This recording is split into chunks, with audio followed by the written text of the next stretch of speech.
fast lane youngsters living on the go-go. I don't take back nothing. Everything happened for a reason, right? But coming into music, right, I was a hustler before rap. And me and my brother was fairly successful hustling. And I never wanted to compromise my standard as who I was before music, for music. I always wanted to just be who I was and put my music out from where I stood. I didn't want to have to get into the industry and play industry games. And you're an artist, you know what I'm saying? So I was like, I had this plan, I'm gonna go independent, we're gonna have our own thing, the goal is to sell 50,000 units.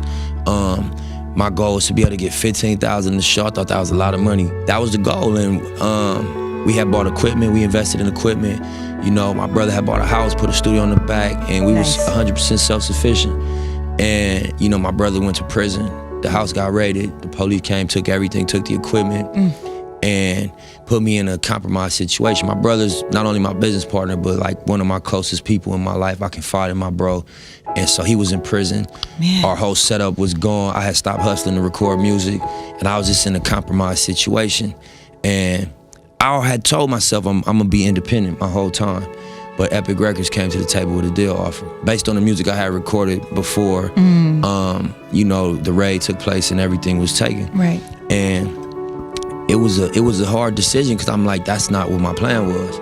But I'm like, you know, I was back on the block, to be just blunt. You know, I was selling work. We was getting in real, you know, dangerous situations, and it was almost like, I don't want to just hurt myself from sticking to my guns. Let me just jump out of this pot right now. I'm in a hot pot. Let me get into a little more stable situation. And I took the deal. And I think that it saved me from a lot, because a lot of the people that was around me at that time, you know, didn't make it for whatever reason. And so I think it took me out of a real volatile situation, and the moment was real intense. But when I look back, I'm like, you know, could I have stuck it out and figured out, you know what I mean? And that's why when this moment came up, when I was back independent, I had got off Epic, and I was working my independent moves.